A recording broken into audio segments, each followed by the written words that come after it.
Sobat Medcom, kali ini Olga Agatha udah barengan sama Rian The Massive. Halo, Terima kasih waktunya. Sobat Medcom.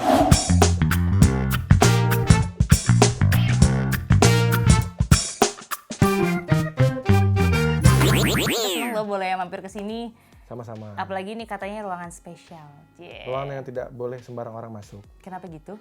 Karena banyak benda-benda bersejarah, banyak benda-benda yang kalau buat gue sih keramat ya. Oke. Karena ngumpulinnya juga benar-benar susah. Ada apa aja emangnya di sini? Ada piringan hitam, ada CD, yang ini ya, piringan hitam. ada kaset, CD. terus ada lirik-lirik gue yang emang gue bikin untuk lagu-lagu The Massive, untuk lagu-lagu untuk orang lain. Terus ada jersey bola. Ini? Ha-ha, Oh, sebelah kanan. pantesan. Spesial banget ya, kenapa cakep banget tempatnya. Ternyata isinya jersey bola. Ada band t-shirt. Jadi gue kan koleksi band t-shirt yang vintage. Yang dari tahun 70-an, 80-an. Jadi ini ditaruhnya di sini. Gitu. Ngumpulin ini bener-bener dari kaset sampai akhirnya sekarang jadi digital gitu ya. Berarti prosesnya panjang banget dong. Iya, ya panjang karena memang waktu itu zaman SMP tuh udah mulai ngumpulin kaset. Oke, kaset pertama yang dibeli Kaset apa? pertama yang dibeli itu dulu kalau nggak salah The Beatles sih, album bentar. White Album. Wow.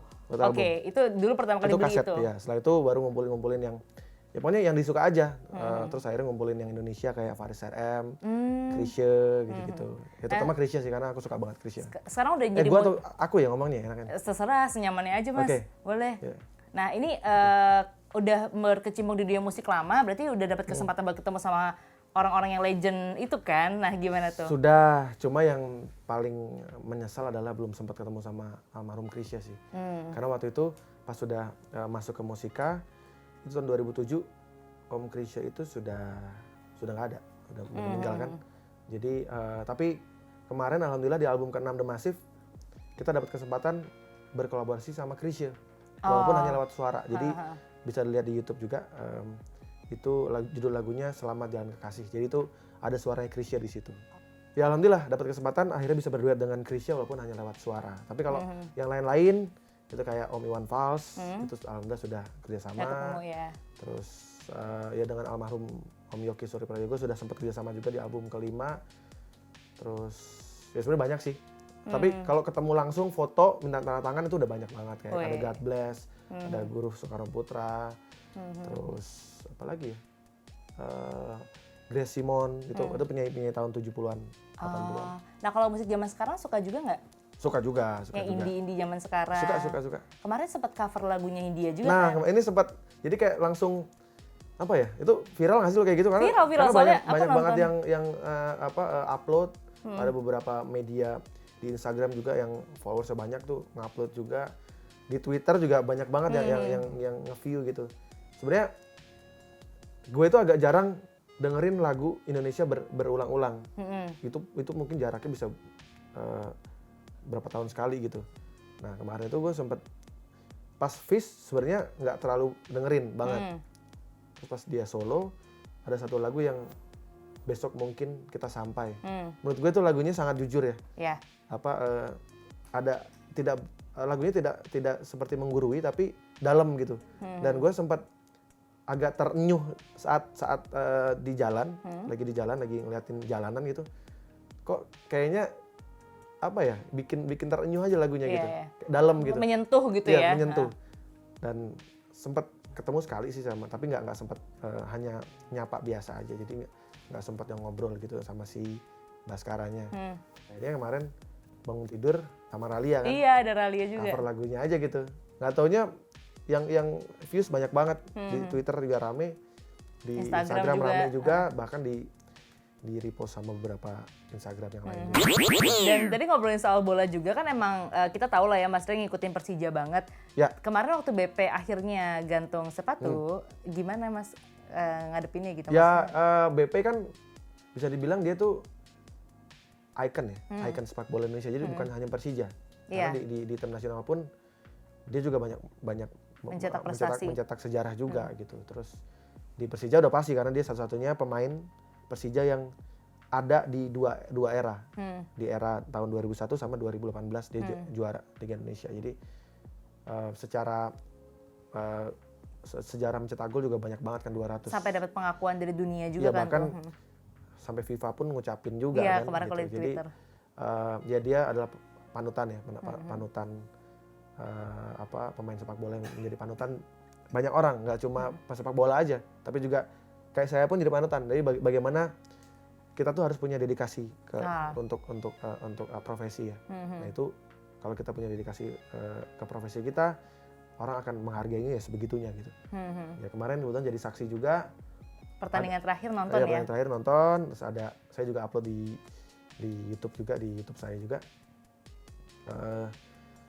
Sebenarnya pengen minta jersinya Mas BP sih terakhir, cuma sepertinya ada orang yang lebih worth it untuk mendapatkan jersey itu. Gitu. Berarti hobinya tuh bola dan juga musik ya? Musik. Ada hobi lain nggak? Ya pokoknya nggak jauh dari musik dan sepak bola sih sebenarnya. Walaupun ngumpulin juga kayak t-shirt band yang vintage gitu, yang tahun 70-an, 80-an, 90-an. Ringan hitam, nonton konser, udah gitu aja sih. Suka dimarahin istri nggak sih? Kayak boros banget sih nih, beli ini gitu? Enggak, dia malah nggak pernah, malah dukung sih, maksudnya selama itu bikin gua semangat kerja gitu kan. Apalagi musik ya, musik kan gua dapat duit dari musik kan. Iya. Jadi kalau membeli gitar, membeli apa yang mahal-mahal, dia nggak pernah protes, karena itu bikin semangat gue juga untuk berkarya gitu. Kan. Minta izin nggak tapi sebelum beli? Minta izin atau minta maaf? Minta izin. Okay. Dia nggak pernah ngizinin sih. Selalu kayak misalnya mau beli, jadi justru malah gue yang nahan gitu. Perlu nggak ya gitu.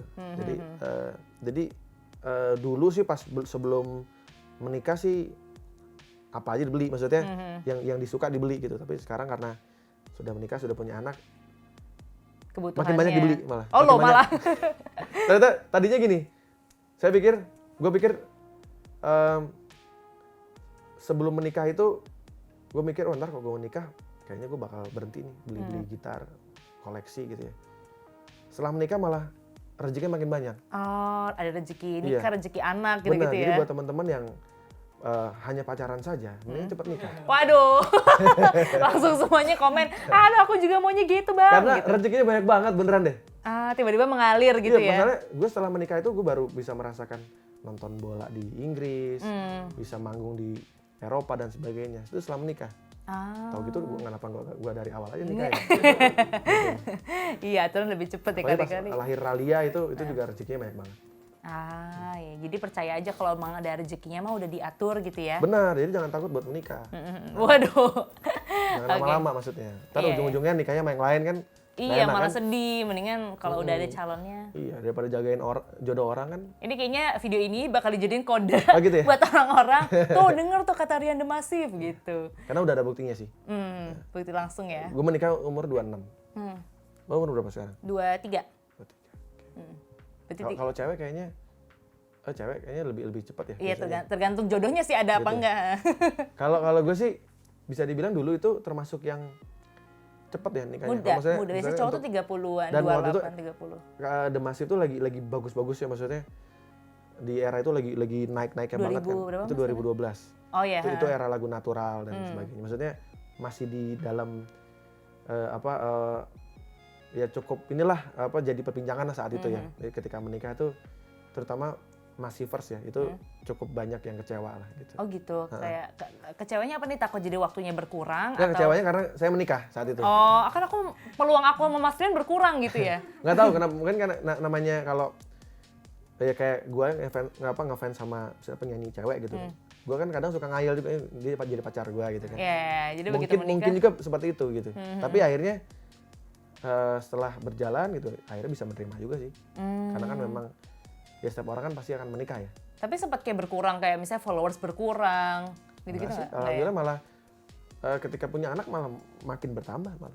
Nah kalau selama ini bikin karya-karya buat The Massive itu kan liriknya tuh nempel banget di kepala gitu kan. Kayaknya orang sekali denger langsung, pokoknya dikasih intro dikit, ku suka kamu, langsung gitu kan. Nah gimana sih caranya bisa menghasilkan musik yang kayak gitu?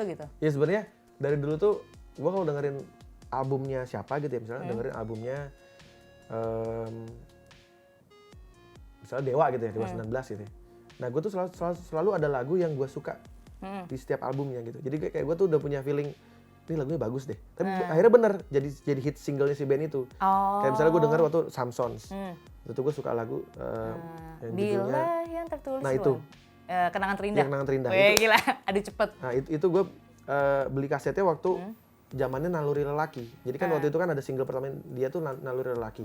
Nah pas gue denger albumnya, ini lagu bagus banget deh, Kenangan Terindah gitu. Jadi kayak gue tuh ada feeling ke situ. Jadi kayak gue bisa memilih lagu mana yang kira-kira bisa menjadi Bakal nendang apa enggak Iya, gitu ya. gitu. Nah. Tapi itu mempengaruhi proses untuk bikin lagu nggak? begitu juga dengan saat membuat lagu sendiri. Jadi kayak gue tuh bisa ngebayangin lagu ini akan bisa dinyanyikan sama banyak orang. Kayak misalnya gue bikin lagu Merindukanmu gitu kan. Selama aku masih bisa berenang. Nah itu gue tuh kebayang 50.000 orang atau 100.000 orang tuh nyanyi lagu itu. Atau jangan menyerah, syukuri apa yang ada hidup. Itu dengan mudah orang akan menyanyikan lagu itu gitu.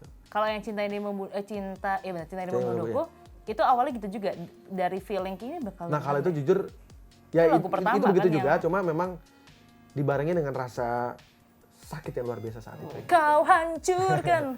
Itu video klipnya di dalam air kan? Ya itu jadi gitu. Itu salah satu video klip yang nyiksa. Jadi setelah bikin video klip itu langsung semuanya sakit. Aduh, masuk angin Masuk meriang. angin semua, jadi pada korokan semua. Itu soalnya beneran berendam di dalam Beneran. air. Itu yang bikin kalau nggak salah siapa ya? Anggi ya? Siapa? Itu gitar-gitarnya dan drum-drumnya semua Iya, berendam. semua berendam, Wow. direndam semua. Saya dulu tuh aku pernah lagi dekat sama orang gitu dikasih kode lagu itu. Jadi aku suka nontonin video klipnya kayak Itu tahun berapa ya? 2000, aku masih SD loh yang kayak suka sama kakak kelas gitu loh. Gila, udah bucin juga ya waktu SD. Enggak, Ya? tapi aku yang dikasih. Jadi kayak gitu. waktu aku tidak membalas cintanya, dikasih lagu itu gitu. Kau Ya. hancur. Karena emang sebenarnya ini fenomenanya lagi muter lagi ya kayaknya. Karena sekarang ini banyak sekali event-event kayak karaoke Iya. dengan menyanyikan lagu guilty pleasure ya. Lagu-lagu yang mungkin di eranya itu kayaknya norak gitu ya. Tapi ternyata di era sekarang lagi booming lagi. dan sekarang The Massive malah sekarang lagi main di festival-festival yang bandnya tuh misalnya The Massive ada Eleven Kind, terus ada siapa. Jadi kayak yang nggak satu tipe musik. Maksudnya yang nggak satu bukan satu genre apa sih? Satu era. Satu garis apa ya?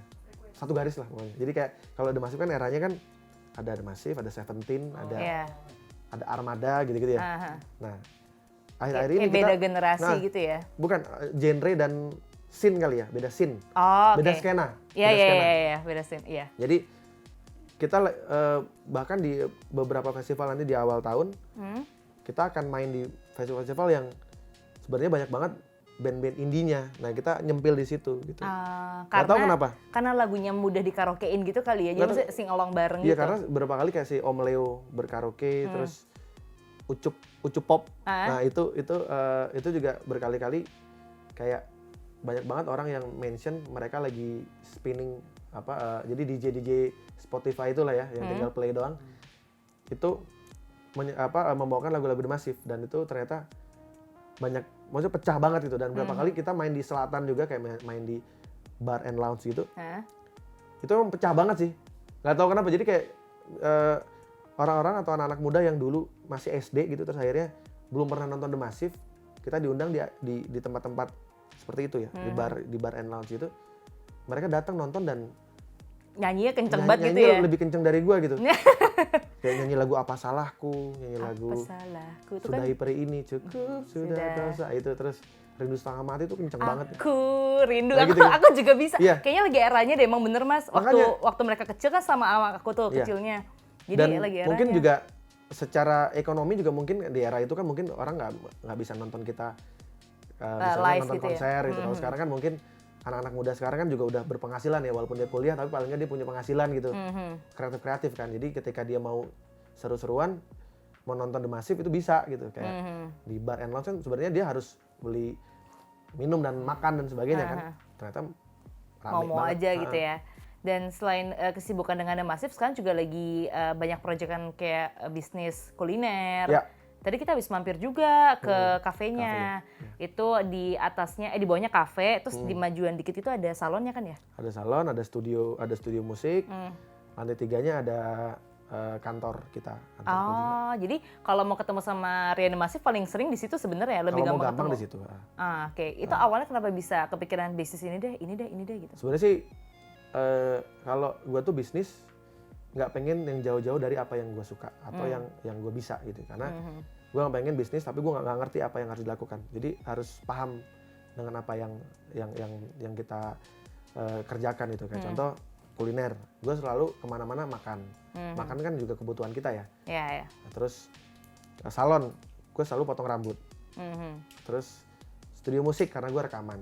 Oh iya. Terus lantai 3 itu ada kantor mengelola para influencer dan juga konten kreator. Oh. Gitu. Nah itu juga gue banyak belajar dari mereka juga sih, bagaimana bikin caption, bagaimana membaca situasi, kalau biar banyak komen tuh seperti apa. Oh, jadi gitu. ada trik-triknya lah gitu. Oke, makanya sekarang juga ada channel YouTube, terus Betul. ada The Rap Show tuh di YouTube dan Instagram. Di YouTube-nya Rian Eki Pradipta. Oke, terus rencananya ke depannya pengen bikin apa lagi? Jadi sebenarnya gue juga punya mimpi untuk punya wadah untuk para pelaku industri kreatif, karena sebenarnya banyak orang-orang kreatif di Indonesia atau di daerah gue deh sendiri di Ciledug gitu ya. Anak-anak Ciledug tuh banyak banget yang keren-keren tuh, yang ada yang jago mural, ada yang jago video fotografi, ada yang jago musik, bikin lagu, bandnya keren-keren. Nah kebetulan gue kemarin dipercaya menjadi creative director di satu tempat, creative hub namanya Creo Clothing. Oke. Nah Creo Clothing itu Ini yang kemarin ngejuri itu bukan sih? bener. Nah, terus? Jadi itu adalah tempat para pelaku industri kreatif nanti bisa berekspresi. Oke. Jadi memang gue menyediakan itu. Nanti misalnya ada band yang mau bikin showcase, boleh di situ. Ada yang mau bikin talk show, ada yang mau workshop misalnya, bebas di situ. Jadi dan kebetulan gue yang menentukan konten-konten apa aja yang akan bisa mengkurasi berarti ya. Betul. Oke. Dan kalau buat anak-anak sendiri ntar pengen diarahin ke situ juga nggak sih, musik gitu misalnya? Atau Ralia lebih nyaman buat YouTubean? Sebenarnya sekarang ini Ralia dan kalau anak-anak gue ya, gue sebenarnya mengalir sih, nggak pernah memaksakan dia tuh harus suka apa. Tapi kayak seperti gue kan tumbuh dari keluarga yang suka musik, yang suka ngumpulin piringan hitam. Dan papa kan dulu sering ngajak nonton konser, sering ngajak pas papa lagi manggung bawain lagu-lagu Rolling Stone sama The Beatles dulu. Gue sering naik ke atas panggung umur 3 tahun. Jadi sebenarnya lingkungan itu mempengaruhi kita ya. Ya kayak sekarang Ralia mau diarahin kemana bebas gitu. Gue nggak pernah memaksakan Ralia untuk ikut ini, tapi dia yang mau. Karena dia melihat lingkungannya. Kayak sekarang kayak dia suka lagu The Beach Boys, God Only Knows. Gue nggak pernah memaksa dia untuk menyukai lagu Nina itu. dengerin nak nggak gitu ya? Enggak, tapi dia nanya, "Pak, ini lagu apa, Pak?" Enak ya, Pak ya. Akhirnya dia hafal sendiri lagunya. Gitu. Jadi belum mandi. Ada Ralia sebenarnya di sini tapi belum mandi, jadi nggak mau masuk. Jadi sebenarnya gue selalu membebaskan sih, karena papa dulu juga ngebebasin gue juga untuk menyukai memilih apa yang gue suka gitu. Jadi dulu sebenarnya pengen jadi pemain bola. Pemain bola tuh serius juga, bahkan ikut klub juga, ikut kompetisi juga. Tapi saat itu patah tulang. Tapi saat itu berbarengan juga punya band. Jadi memang mungkin Tuhan udah ngasih jalannya. Udahlah di band aja. Di band aja, gitu tapi ternyata dari menjadi musisi justru malah bisa kenal sama idola-idola gua waktu di sepak bola gitu. Kalau misalnya gue jadi pemain bola, mungkin gue bisa jadi gue nggak jadi pemain bola, mungkin kalah saing dengan yang lain dan malah nggak bisa kenal sama yang lain. Tapi ketika jadi musisi, The Massive ternyata dikenal, akhirnya ternyata pemain bola itu juga tahu lagu The Massive, jadi kita bisa kenal gitu. Jadi memang ya mungkin Tuhan udah ngatur lah ya. Ngatur jalannya sih. Kalau berarti kan secara nggak langsung itu terbentuk karena emang keluarga membolehkan, emang di lingkungan yang keluarganya juga bermusik gitu-gitu kan. Ya. Kalau waktu Mas Rian dulu kan kayak gitu. Nah kalau buat teman-teman yang sekarang pengen ngeband tapi mungkin masih banyak kendala, misalnya nggak dapat restu dari orang tuanya, lingkungan nggak mendukung, nggak punya alat gitu, itu gimana Mas? Ya kita harus total ya. Maksudnya The Massive juga berawal dari nggak punya alat sama sekali. Kita hanya modal stick doang. Dulu kita latihan cuma pakai bantal, pakai gitar kopong yang udah senarnya kadang suka 2 hilang tinggal 3 gitu kan. Jadi kita benar-benar berproses sih, nggak mudah ya untuk bisa mencapai ini. Intinya harus total sih kalau mau jadi sesuatu. Mantepin dulu aja gitu kita ya. harus yakin dan total, maksudnya ya kita buktiin kalau misalnya orang tua nggak yakin sama apa yang kita pilih, ya kita buktikan dengan kita total dengan pilihan kita gitu. Jadi jangan setengah-setengah, karena kalau setengah-setengah ya hasilnya akan setengah-setengah juga kan. Jadi kalau gua dulu keyakinan gua tuh udah bukan 100% tapi 1000%. Oke, dan itu Dengan membawa pilihan gua gitu. Jadi gua yakin gua bisa hidup dari apa yang gua pilih. Ya ternyata ya nggak langsung jadi juga. Jatuh juga, berkali-kali jatuhnya. Tapi karena gue yakin gue bangkit lagi, jatuh lagi, coba lagi, dan akhirnya ada hasilnya.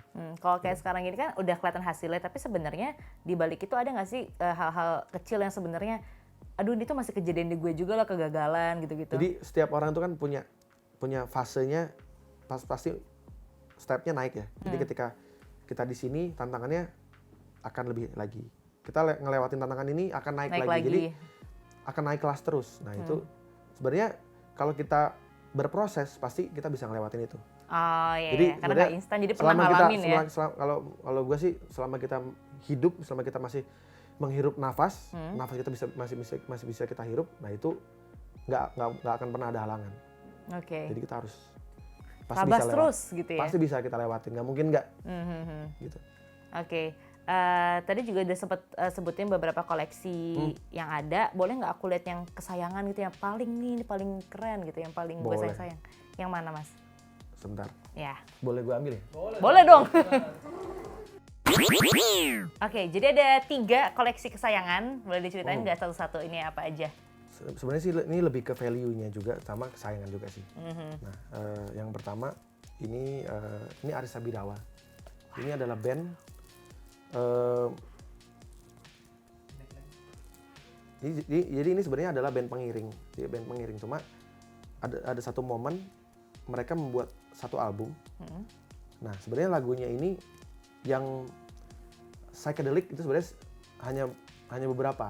Tapi yang lain tuh lagu-lagu pop biasa. Cuma entah kenapa kalau di kalangan kolektor ini termasuk yang fenomenal, karena saat itu ada orang dari luar negeri membeli album ini, kalau nggak salah dari Jepang, beli album ini sekitar 25 juta harganya. Oh, oke. Gitu. Jadi akhirnya ini menjadi demand-nya jadi tinggi gitu ya. Incaran kolektor. Jadi kalau kolektor dunia itu harus punya album ini. Nah, ini semua kolektor dunia punya, tapi nggak adanya, tapi yang reissue. Jadi bukan yang first press. Nah, ini aku punyanya first press. Oke, yang ini Dara Puspita. Ini Agogo, ini album Agogo. Ini ada tanda tangannya. Ini adalah band wanita garage rock di era itu tahun 60-an yang keliling dunia. Jadi band, kalau mau tahu band Indonesia apa yang sudah keliling dunia, ya ini band ini, Dara Puspita. Ini jadi kenapa gue bisa dapat momen tanda tangan lengkap? Jadi waktu itu gue mendengar kabar mereka sedang melakukan ada project bareng lagi setelah puluhan tahun, 36 tahun atau pokoknya puluhan tahun deh, atau 40 tahun nggak pernah ketemu. Terus akhirnya mereka ada project bareng, tapi di Surabaya. Pas gue dengar itu gue langsung telepon manajer untuk ngelok tanggal, nggak boleh ada acara. Gitu. Gue langsung terbang ke Surabaya untuk bertemu sama mereka. Nah, fotonya sih ada sih di Instagram, tapi kayaknya udah harus scrollnya harus. Nah, jadi buat gue ini momen yang langka ya, karena ya kan udah tua-tua juga kan personelnya gitu. Terus gue dapet 4-4-nya tanda tangan. Ini gila sih, merinding lah pokoknya. Ini maksudnya memang gue tuh pengen punya memorabilia sih. Nanti rencananya ya museum kecil tentang musik Indonesia gitu, karena di Indonesia sekarang tuh ada kekurangan adalah pendokumentasian. Jadi banyak hal yang harusnya bisa jadi value-nya gede banget, value-nya luar biasa. Kalau contoh, kalau di luar negeri kayak The Beatles saja kan ada video mereka lagi rekaman. Bayangin kalau semuanya terekam semua kayak waktu mereka rekaman, Kus-Plus rekaman, atau Chrisye aja nggak, dokumentasinya hampir nggak ada kan. Padahal tuh udah lumayan maju eranya ya. Itulah kekurangan kita, makanya gue pelan-pelan ngumpulin ini untuk pendokumentasian sejarah musik Indonesia gitu. Nah Nah yang ini? Ini adalah album terbaik Indonesia sepanjang masa versi Rolling Stone. Oke. Jadi ini Dapat album tanda tangannya banyak banget. Ini album Badai Pasti Berlalu. Yang belum tanda tangan hanya Chrisye. Karena belum sempat ketemu. Nggak sempat ketemu ya. Tapi yang lainnya udah berarti. Yang lain udah sampai yang ada di cover ini, Christine Hakim. Wow. Jadi itu ada tuh di sini. Ya. Jadi ini adalah album Badai Pasti Berlalu, album yang fenomenal di eranya. Sampai sekarang nggak ada matinya lah nih lagu nih. Pokoknya mau diulang berkali-kali tetap aja enak gitu lagunya. Karena emang ya itu dia, kalau kata almarhum Dian Pramana Putra, musisi di era ini adalah musisi yang notasinya punya keabadian. Oke. Abadi. Jadi kalau lu udah suka musik-musik di era ini, lu pasti bisa bikin lagu-lagu yang, makanya kayak notasinya The Massive itu kayak notasi apa sih yang familiar, yang maksudnya. Makanya mungkin kenapa jadi lebih mudah diingat juga ya. Jadi ya itu ada keabadiannya gitu. Jadi bukan yang cuma selewat doang gitu. Nih, ada pesannya Om Eros Jarot. apa tuh? Boleh lihat. Cinta itu indah, jangan sia-siakan. Peluk dia erat-erat. Eros Jarot. Itulah, kalau Pujangga susah ya. Iya. Tulisannya begitu ya, pesannya ya. Iya ya. Wow. Itu kalau dari sisi musik kurang lebih kayak gitu. Ini kemarin tuh aku sempat buka pertanyaan di Instagram aku kan. Aku mau ketemu sama Rindy Massive, mau nanya apa? Ada satu pertanyaan. Dia nanya kayak gini. Kenapa kalian selalu menggunakan potongan rambut seperti ini? Apakah emang pengen jadi trendsetter kayak rambut Rian, kayak Kaseto gitu atau gimana? Ya itu juga jadi banyak apa ya? Ada yang ngebully juga, ada yang pengen tetap gue begini juga banyak gitu. Jadi sebenarnya tahun 2014 ini ada buktinya kok. Jadi The Massive kan pernah rilis Piringan Hitam. Ini adalah bukti bahwa gue pernah punya gaya rambut yang beda. Oke. Terus oh iya lo sampai susah mengenal kayak yang mana, kan? yang mana? Oh iya benar. Nah, jadi 2000 album ini tuh gue merubah gaya rambut tuh. Yang di sini Nah, ini tuh 2000 berapa? Ini yang ketemu Pak Jokowi ini, Yang ini yang 2012 sebelum dia jadi presiden, pokoknya masih gubernur tuh. 2012. Oh iya, pernah ya ada di fase Nah, ini beda tipe rambut. adalah fase di mana gue susah banget kemana-mana. Kenapa? Jadi orang tuh gak kenalin. Oh. Nggak kenalin tuh maksudnya gini. Kalau lagi genting-genting ya, misalnya contoh harus di bandara gitu ya. Jadi dicek dulu. Gitu.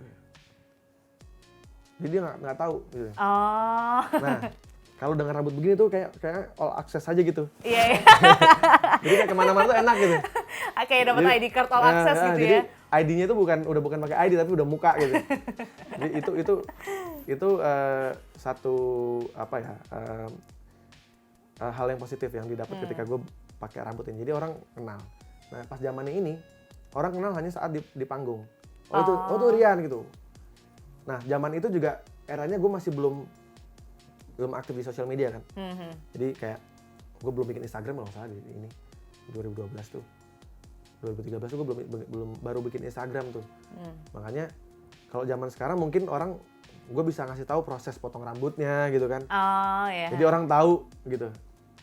Nah kalau zaman itu kan gue nggak terlalu aktif di sosial media, jadi orang nggak ngeh kalau ternyata Rian tuh potong rambut. Oh. Nah tapi orang yang paling mengecam gue potong rambut adalah bokap. Kenapa gitu? Dia panjang lebar tuh. Kak harusnya tuh kamu nggak potong rambut. Lihat deh Mick Jagger, lihat deh Aerosmith, Steven Tyler, lihat deh Chrisye.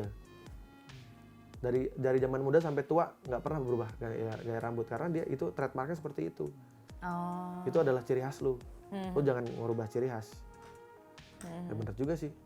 Pas gue pikir-pikir, kayak misalnya Chrisye dari zaman dia masih muda sampai tua begitu aja kan. Iya. Terus Mick Jagger deh, kan nggak pernah berubah tuh. Begitu terus siapa ya? em, ya banyak sih musisi, terutama musisi-musisi dunia ya. Nah kalau mau berubah-ubah sekalian kayak David Bowie, itu kan berubah-ubah tuh, Iya. bener-bener dia bunglon banget gitu.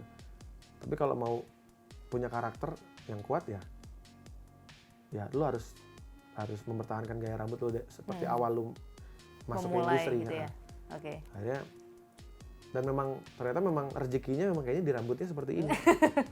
Jadi Tapi kelihatan beda banget memang kalau rambutnya iya, nggak, kalau di ke atas tapi itu banyak orang beda. kayak beberapa orang kayak jujur istri lebih suka aku gitu. Oh, Gua rambutnya ini kayak lebih clean lebih gitu ya. bersih gitu ya, lebih lebih kelihatan gitu ya.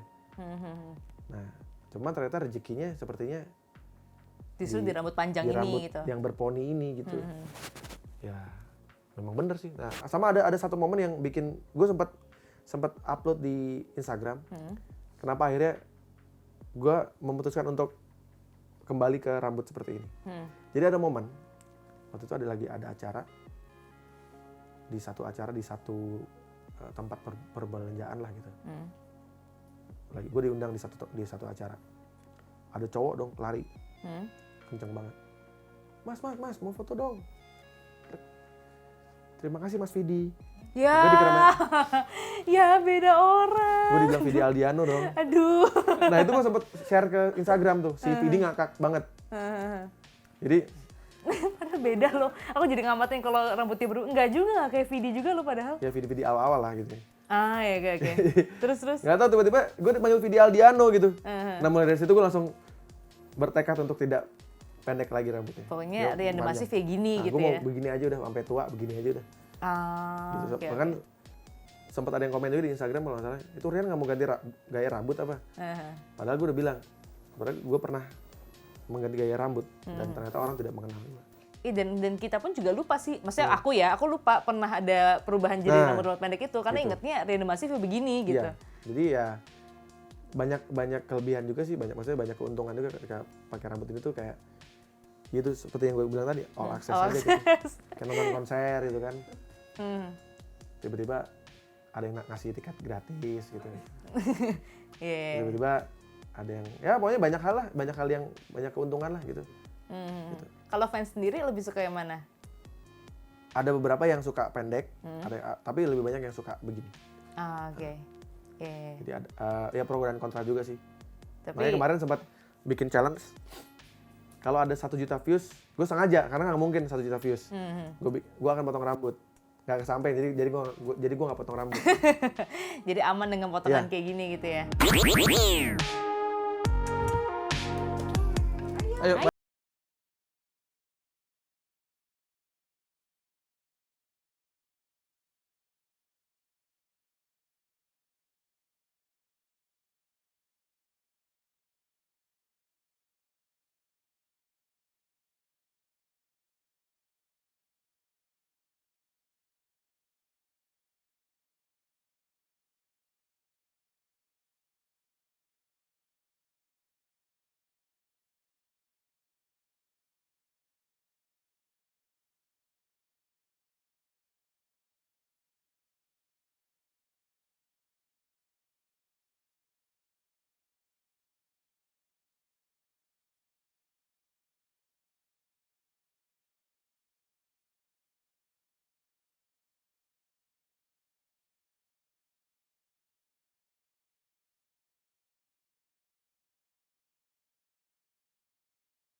Kalau tadi udah lihat koleksi vinilnya apa udah diputerin juga. Nah sekarang pengen lihat koleksi dari jersey-jersey dan juga t-shirt bandnya. Oke. Yuk kita lihat. Kita buka ya. Yes, ini sampai lemari khusus gitu kayak wow. Nah ini jersey bolanya yang khusus Indonesia, Liga Indonesia. Sebenarnya paling banyak sih Persija ya, karena kan gue emang suka Persija. Tapi ada beberapa jersey dari PSM Makassar, ada Persebaya. Nah ini kenapa gue punya ini karena dikasih langsung sama pemainnya. Oh wow, Jadi sampai memang- tahap pemainnya ngasih. Jadi pemainnya gitu. ngasih dan bekas dipakai, memang bekas keringat. Jadi gue emang sengaja mintanya yang bekas keringat. Karena itu lebih ada ceritanya. Jadi gua nggak suka kalau misalnya yang baru. Kaos baru atau kaos cadangan doang gitu ya. Malah dia yang nggak enak. Mas nggak apa-apa nih mas, bekas keringat nggak apa mas. Saya malah suka yang bekas keringat gitu. Tapi dia dicuci nggak sih? Dicuci ya. Setelahnya harusnya dicuci. Ya. Cuma kan tetap ada bekas-bekasnya, contoh yang ini ya. Oh bekas kayak jatuh kena tanah Ini gitu-gitu kan nggak ya? bisa bohong kayak ini. Kotor, ini kan kotor. Nah ini jadi bukti otentik lah. Nah ini kemarin sempat dikasih sama Mark Klok, ini adalah salah satu pemainnya PSM Makassar waktu main di sini lawan Persija. Nah dia ngasih bener-bener yang di lobi hotel tuh ini, jadi bener-bener yang masih basah, masih keringetan gitu, dan masih ada lumpurnya. Oh oke, ini setelah dicuci mentok-mentok ini Masih ya yang ada bersih. Tapi sengaja emang gua nggak mau Kucek. cuci bersih, emang cuma dicelup doang, karena biar masih ada tandanya kalau ini emang pernah dipakai gitu. Terus, Oke. Nah ini, wow. ini adalah jersey yang dipakai sama Bambang Pamungkas. Ini tahun 2018, jadi waktu itu dia ngasih dan masih ada keringatnya juga, masih berkeringat. Jadi habis main masuk ke ruang gantinya pemain Persija, terus dia ngasih ini. Itu terakhir Minta kemarin, tangan. tapi minta tanda tangannya baru kemarin, belum lama. Jadi sebenarnya ini dikasih tahun 2018, tapi baru dapat tanda tangannya baru kemarin karena waktu itu kan masih basah kan kondisinya kan. Jadi baru kemarin gue bawa pas momen sebelum pensiun. Oke. DP. Kalau kayak gini biasanya disimpan atau ada beberapa yang dipakai juga sih? Tergantung momen tertentu sih. Kalau misalnya emang pas lagi nonton bola atau biasanya sih gue suka kalau pakai jersey yang vintage ya, yang bener-bener yang udah mereka udah nggak pakai itu, tapi masih ini kemarin punya. dikasih sama Ferdinand Sinaga. Wow. Ini masih ada karetnya tuh. Oh, oke. Ini udah pasti bekas dipakai pemain. Ini ada karet. Di karetnya biar apa sih? Ya biar kenceng kali, biar enggak. Oh gitu. Ih selama ini tuh kira emang kayak bulky banget gitu loh ininya, sampai ketat, ternyata dikaretin juga triknya. Wow. Ini Ismet Sofyan, kaptennya Persija. Ngajak mania. Ini waktu Piala Indonesia, ini masih ada karetnya juga. Oh wow, baru tahu. Ternyata di dalamnya Berarti itu kalau udah ada karetnya berarti bener tuh dipakai pemain gitu. Nah ini yang cukup sangat apa ya, bisa dibilang very rare, sangat langka. Ini Widodo Cahyono Putro. Ini adalah pemain mantan pemain Persija yang sangat gue suka. Jadi jujur gue suka Persija tuh karena pemain ini. Tahun 97, jadi gue pernah nonton Persija di Lebak Bulus. Nah momen ini adalah momen di mana Widodo saat itu mencetak 5 gol. Lawan Lampung Putra saat Kok itu. bisa dapat ininya jersinya? Nah itulah karena rezeki anak soleh ya. Ayo. Jadi ini dapat dari satu kolektor yang ini dikasih sama ex manajernya Persija tahun 97, itu namanya Ibu Riza Rashid Ali. Itu dia ada di Makassar sekarang, tinggal di Makassar. Kemarin sengaja mencari tahu dia ada di mana dan gue ketemu. Ternyata dia masih menyimpan 5 ini. Dan ini value-nya gila banget sih. Maksudnya mahal banget kalau dijual. Tapi gue gak akan jual. Terima kasih banyak buat yang udah nonton. Jangan lupa share videonya, subscribe, dan juga like videonya. Dadah Sobat Medcom! Dadah.